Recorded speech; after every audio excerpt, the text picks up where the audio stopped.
আসসালামু আলাইকুম। সংবাদে আপনাদের সবাইকে স্বাগত জানাচ্ছি। আমি ফিরোজ তোহা। শুরুতেই আরবে কেবলস সংবাদ শিরোনাম।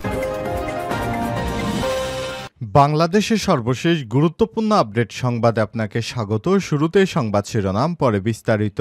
শুরুতেই জানাবো, নরসিংদীর বেলাবো অতিক্রম করেছে আগরতলামুখী লং মার্চ। বিএনপি ৩ অঙ্গ সংগঠনের আগরতলা অভিমুখে ঢাকা টু আখাউড়া লং মার্চটি নরসিংদীর বেলাবো এলাকা অতিক্রম করেছে। আজ দুপুর ১টার দিকে এই জায়গা অতিক্রম করেছে লং মার্চটি। এরপর জানাবো, বাৎসরিক ইনক্রিমেন্ট বৃদ্ধির দাবিতে শ্রমিকদের কর্মবিরতি, ছুটি ঘোষণা ২২টি কারখানায়। বাৎসরিক ইনক্রিমেন্ট ১৫% করার দাবি জানিয়েছে শিল্পাঞ্চল। আশুলিয়ায় কর্মবিরতি পালন করছে বিভিন্ন পোশাক কারখানার শ্রমিকরা। এই ঘটনায় অন্তত ২২টি পোশাক কারখানায় সাধারণ ছুটি ঘোষণা করেছে কর্তৃপক্ষ। এবারে জানাবো, দ্য প্রিন্টের বিশ্লেষণ, আদানি যেভাবে বাংলাদেশকে ভয়াবহ পরিস্থিতিতে ফেলতে পারে। ভারতীয় বিদ্যুৎ উৎপাদনকারী প্রতিষ্ঠান আদানি গ্রুপ তাদের ঝাড়খণ্ড কেন্দ্র থেকে বাংলাদেশে বিদ্যুৎ সরবরাহ অর্ধেকে নামিয়ে আনার যে চিন্তা করেছে তার ফল খুব সুখকর হবে না। এ অবস্থা চলতে থাকলে বাংলাদেশের শিল্পের উপর বিদ্যুতের প্রভাব পড়বে এবং আদানি গ্রুপও তাদের মুনাফা হারাবে।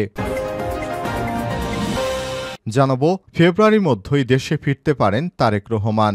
গত ৫ই আগস্ট রাজনৈতিক পথ পরিবর্তনের পর বিএনপির ভারপ্রাপ্ত চেয়ারম্যান তারেক রহমান লন্ডন থেকে কবে দেশে ফিরছেন তা নিয়ে নানা ধরনের জল্পনা কল্পনা শুরু হয়েছে। তবে ২১শে আগস্ট গ্রেনেড হামলা মামলায় বেকসুর খালাস পাওয়ার পর বিএনপির সর্বস্তরের নেতাকর্মী সহ সাধারণ জনগণের মধ্যে এ নিয়ে আগ্রহ বেড়েছে কবে ফিরবেন তাদের প্রিয় নেতা। তবে জানা গিয়েছে ফেব্রুয়ারি মাসের মধ্যেই ফিরতে পারেন বিএনপির ভারপ্রাপ্ত চেয়ারম্যান তারেক রহমান। জানাবো, পিকে হালদারের জামিন শুনানি পিছিয়েছে। হাজার হাজার কোটি টাকা আত্মসাৎ ও পাচারের মামলার আসামি প্রশান্ত কুমার হালদার পিকে হালদারের জামিনের শুনানি পিছিয়েছে। বিবিসি কলকাতা সংবাদদাতা জানিয়েছে, আগামী ১৯শে ডিসেম্বর বেলা ৩টায় তার জামিন শুনানির পরবর্তী দিন ধার্য করা হয়েছে। এবং সর্বশেষ জানাবো, সিরিয়াকে কখনোই ভাঙতে দেব না হুঁশিয়ারি এরদোগানের। সিরিয়াকে আর কখনোই ভেঙে ফেলতে দেয়া হবে না। কেউ যদি সিরীয় ভূখণ্ডের অখণ্ডতা নিয়ে আপোষ করতে চায় তাহলে তাদের বিরুদ্ধে তুরস্ক ব্যবস্থা নেবে বলে হুঁশিয়ারি দিয়েছেন তুরস্কের প্রেসিডেন্ট রিসেপ তাইপ এরদোয়ান। আজ রাজধানী আঙ্কারায় জাস্টিস অ্যান্ড ডেভেলপমেন্ট পার্টির একে পার্টির এক কনভেনশনে তিনি এই হুঁশিয়ারি দিয়েছেন। প্রিয় দর্শক, এতক্ষণ শুনছিলেন সংবাদ শিরোনাম, এবারে বিস্তারিত। তবে তার আগে বন্ধুরা অনুরোধ থাকবে, এই সংবাদটিতে একটি লাইক দিন। এই চ্যানেলে আপনি নতুন হয়ে থাকলে আমাদের সংবাদটি দেখতে দেখতে চ্যানেলটি সাবস্ক্রাইব করে রাখুন। কমেন্ট করে আপনার মূল্যবান মতামত জানিয়ে দিন বন্ধুরা, আপনি বিশ্বের কোন দেশ থেকে বা বাংলাদেশের কোন স্থান থেকে আমাদের সংবাদটি দেখছেন এবং শুনছেন। এবারে বিস্তারিত। নরসিংদী বেলাবো অতিক্রম করেছে আগরতলামুখী লং মার্চ। বিএনপি ৩ সংগঠনের আগরতলা অভিমুখী ঢাকা টু আখাউড়া লং মার্চটি নরসিংদী বেলাবো এলাকা অতিক্রম করেছে। আজ বুধবার দুপুর 12:30টার দিকে এই জায়গা অতিক্রম করেছে লং মার্চটি। নরসিংদী বেলাবো মনোহরদী এলাকায় সরেজমিনে গিয়ে দেখা যায় ব্যক্তিকেন্দ্রিক স্লোগান দিচ্ছে এলাকার মনোনয়ন প্রত্যাশীদের অনুসারীরা। ফেস্টুন ও ব্যক্তিকেন্দ্রিক ৩টি গ্রুপ আলাদা অবস্থান থেকে নিজেদের অনুসারীর স্লোগান দিচ্ছে। লং মার্চ কেন্দ্রিক কোনো ব্যানার বা ফেস্টুন দেখা মেলেনি। এমনকি স্লোগান দিচ্ছে বেলাবো মাটি, জুয়েল ভাইয়ের ঘাঁটি, বকুল ভাইয়ের ঘাঁটি, বেলাবোর মাটি, জয়নুল ভাইয়ের ঘাঁটি। ৩টি গ্রুপ আলাদা আলাদা স্লোগান দিচ্ছেন। একটু পর ভৈরব মোড় পৌঁছে যাবে লং মার্চটি। সেখানে পথসভা অনুষ্ঠিত হবে। এতে প্রধান অতিথি হিসেবে থাকবেন স্বেচ্ছাসেবক দল সভাপতি এস.এম. জিলানী, সভাপতিত্ব করবেন যুবদল সভাপতি আব্দুল মোনায়েম মুন্না। আখাউড়া সমাবেশের মধ্য দিয়ে লং মার্চ শেষ হবে। এতে প্রধান অতিথি হিসেবে থাকবেন যুবদল সভাপতি মোনায়েম মুন্না, সভাপতিত্ব করবেন স্বেচ্ছাসেবক দলের সভাপতি এস.এম. জিলানী। একই ঘটনায় গত ৮ই ডিসেম্বর ঢাকায় অবস্থিত ভারতীয় হাইকমিশন অভিমুখে পদযাত্রা করে যুবদল, স্বেচ্ছাসেবক দল ও ছাত্রদল। নয়াপল্টন থেকে পদযাত্রাটি রামপুরা গেলে আটকে দেয় আইনশৃঙ্খলা রক্ষাকারী বাহিনী। পরে একটি প্রতিনিধি দল ভারতীয় হাইকমিশনের কাছে গিয়ে স্মারকলিপি দেন। গত ২ ডিসেম্বর ভারতের ত্রিপুরা রাজ্যের আগরতলা অবস্থিত সহকারী হাইকমিশনে হামলা চালানো হয়। হিন্দু সংঘর্ষ সংঘ সমিতি নামের একটি সংগঠনের সমর্থকরা এই হামলা চালায়। হামলাকারীরা সহকারী হাইকমিশনের ভেতরে ঢুকে বাংলাদেশের পতাকা নামিয়ে আগুন দেয় এবং ভাঙচুর চালায়। বাৎসরিক আশুলিয়ায় ইনক্রিমেন্ট বৃদ্ধির দাবিতে শ্রমিকদের কর্মবিরতি। বাৎসরিক ইনক্রিমেন্ট 15% করার দাবি জানিয়ে শিল্পাঞ্চল আশুলিয়ায় কর্মবিরতি পালন করছে বিভিন্ন পোশাক কারখানার শ্রমিকরা। এই ঘটনায় অন্তত 22টি পোশাক কারখানায় সাধারণ ছুটি ঘোষণা করেছে কর্তৃপক্ষ। বুধবার 11 ডিসেম্বর সকাল 9টার দিকে পর্যায়ক্রমে এসব কারখানা সাধারণ ছুটি ঘোষণা করা হয়। Hamim group, Sharmin group, medlar, next collection, Al Muslim, Setara group সহ বেশ কয়েকটি কারখানার শ্রমিকেরা কাজ বন্ধ রেখে কর্মবিরতি পালন করছে। এর মধ্যে বেশ কয়েকটি কারখানায় সাধারণ ছুটি ঘোষণা করেছে কর্তৃপক্ষ। সংশ্লিষ্ট সূত্র থেকে জানা গেছে, শ্রমিকদের আন্দোলনের মুখে নাসা ও ট্রাউজার লাইন পোশাক কারখানায় শ্রম আইনের 13/1 ধারায় কারখানা বন্ধ ঘোষণা করেছে কর্তৃপক্ষ। বান্ডো ডিজাইন কারখানায়ও সাধারণ ছুটি ঘোষণা করেছে। আরও জানা গেছে, হামিম ও নিট এশিয়ার শ্রমিকেরা এরই মধ্যে কারখানা থেকে বেরিয়ে গেছে। নিউএস ডেকো, আল মুসলিম, এথিক্যাল শো আরও কয়েকটি কারখানার শ্রমিকদের কারখানার ভেতরে কর্মবিরতি পালন করছেন। শিল্প পুলিশ জানায়, শ্রমিকেরা বিশৃঙ্খলা বা ঝামেলা করছে না, তবে বর্ধিত বেতনে তারা সন্তুষ্ট নয়। তাদের 15% ইনক্রিমেন্টের দাবি, তাই কাজ বন্ধ রেখেছে তারা। অনেক শ্রমিক আবার কারখানা থেকে বের হয়ে গেছেন। এছাড়াও কাজ বন্ধ করে শ্রমিকেরা কর্মবিরতি পালন করায় গতকাল ঘোষণা অনুযায়ী বন্ধ রয়েছে আরও কিছু কারখানা। এখনও এ পর্যন্ত বন্ধ থাকা সব কারখানাগুলোর সঠিক সংখ্যা জানা যায়নি। তবে গতকাল মঙ্গলবার শ্রমিকদের কর্মবিরতির মুখে আশুলিয়ায় অন্তত 10টি কারখানার উৎপাদন বন্ধ ছিল। বিপ্লবী গার্মেন্টস শ্রমিক ফেডারেশনের কেন্দ্রীয় সভাপতি অরবিন্দ ব্যাপারী বিন্দু বলেছেন, সম্প্রতি 4% ইনক্রিমেন্ট বাড়িয়ে 9% করেছে সরকার।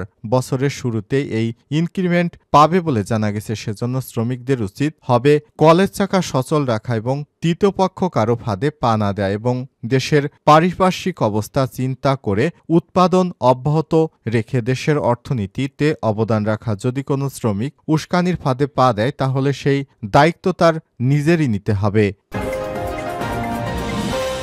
আদানি যেভাবে বাংলাদেশকে ভয়াবহ পরিস্থিতিতে ফেলতে পারে, দ্য প্রিন্টের বিশ্লেষণ। ভারতীয় বিদ্যুৎ উৎপাদনকারী প্রতিষ্ঠান আদানি গ্রুপ তাদের ঝাড়খণ্ড কেন্দ্র থেকে বাংলাদেশে বিদ্যুৎ সরবরাহ অর্ধেকে নামিয়ে আনার যে চিন্তা করছে, তার ফল খুব সুখকর হবে না বলে জানিয়েছে তারা। এতে করে তারা তাদের নিজেদেরও ক্ষতি ডেকে আনতে পারে। পাওনা আদায়ের সুবিধা করতে না পারায় আদানি গ্রুপ বাংলাদেশে বিদ্যুৎ সরবরাহ কমিয়ে দিয়েছে অর্ধেকে এবং বন্ধ করে দেওয়ারও হুমকি দিয়েছে। কিন্তু এমন সিদ্ধান্ত নিলে তাতে বাংলাদেশ কেবল বিদ্যুতের ঘাটতিতেই পড়বে না, বরং শিল্পের উপরও ক্ষতিকর প্রভাব পড়বে। এসব বিষয় আদানির উচিত পর্যবেক্ষণ করা, কারণ আদানি পাওয়ার বাংলাদেশের বিদ্যুতের চাহিদার 10%-এরও কম অবদান রাখে। বাংলাদেশের প্রকৌশল ও প্রযুক্তি বিশ্ববিদ্যালয় বুয়েটের প্রাক্তন প্রকৌশল বিভাগের ডিন এবং বাংলাদেশের একজন বিশিষ্ট জ্বালানি বিশেষজ্ঞ ইজাজ হোসেনের মতে, আদানি পাওয়ারের পদক্ষেপগুলো অব্যাহত থাকলে বাংলাদেশের জন্য কোনো সমস্যা হতো না। তবে এটি হয়নি। সমস্যা হলো যদি আমরা এই ধরনের পরিস্থিতির বিরুদ্ধে যথেষ্ট সতর্কতা অবলম্বন না করি, এমনকি যদি আপনি বিকল্প সরবরাহের পরিকল্পনা না করেন, তবে বিদ্যুতের সরবরাহে 5% হ্রাস পুরো বিদ্যুৎ ব্যবস্থাকে প্রভাবিত করবে। কারণ বেশ কয়েকটি কয়লাভিত্তিক বিদ্যুৎ কেন্দ্র রয়েছে, কিন্তু পর্যাপ্ত ডলার না থাকায় আমরা কয়লা আমদানি করতে পারছি না। কেন্দ্রীয় ব্যাংকের তথ্য অনুযায়ী বাংলাদেশের বৈদেশিক মুদ্রা রিজার্ভ 2024 সালের সেপ্টেম্বর পর্যন্ত 24.9 বিলিয়ন ডলারে নেমে এসেছে, যা 2 বছর আগে 35.8 বিলিয়ন ডলার ছিল। ইজাজ হোসেন বলেন, আদানি থেকে ঘাটতি মেটানোর জন্য আমরা আমাদের বিদ্যুৎ কেন্দ্র প্রস্তুত রাখিনি। এখন তারা কয়লার অর্ডার করছে, যা মাসের শেষের দিকে আসবে, তবে এটি এখনও 3 সপ্তাহ দূরে। বাংলাদেশি মিডিয়ায় 4 নভেম্বর একটি প্রতিবেদন অনুসারে বাংলাদেশে কয়লা চালিত বিদ্যুৎগুলো তাদের বিদ্যুৎ উৎপাদন কমিয়ে দিচ্ছে, যা তাদের উৎপাদন ক্ষমতার প্রায় অর্ধেক উৎপাদন করছে। প্রাকৃতিক গ্যাসের ঘাটতির মধ্যে বৈদ্যুতিক ঘাটতি মোকাবেলায় বেশ কয়েকটি গ্যাস ভিত্তিক বিদ্যুৎ কেন্দ্র উৎপাদনে ফিরে আনা হচ্ছে, কিন্তু ইজাজ হোসেন আরও মনে করিয়ে দেন আদানি পাওয়ারের সিদ্ধান্তের ফলে সৃষ্ট ঘাটতি কাটাতে এই প্ল্যান্টগুলো কোনো কাজে আসবে না, তবে কম বিদ্যুতের চাহিদার কারণে শীতকালে আসার সাথে সাথে বিগ ফাইগুলো তুলনামূলকভাবে কম হবে। আগামী গ্রীষ্মে অর্থাৎ মার্চ এপ্রিল 2025-এ বাংলাদেশে বিদ্যুৎ নিয়ে ভয়াবহ সংকটে পড়তে পারে, আর এর নেতিবাচক প্রভাব শিল্প এবং রপ্তানিকে উল্লেখযোগ্যভাবে ক্ষতি করতে পারে। তাই আদানির ঋণ পরিশোধ করতে বাংলাদেশ $170 মিলিয়ন জন্য যে একটি লাইন অফ ক্রেডিট ইস্যু করেছে তা ব্যর্থ হলে আদানি বাংলাদেশকে আরও চাপে ফেলতে চাইবে। কিন্তু আদানি যদি বাংলাদেশে বিদ্যুৎ সরবরাহ সম্পূর্ণ বন্ধ করে দেয় তাহলে কোম্পানিটিও বিপদে পড়বে, কারণ বর্তমানে তার গোড্ডা প্ল্যান্ট থেকে বিদ্যুৎ বিক্রি করার আর কোনো জায়গা নেই।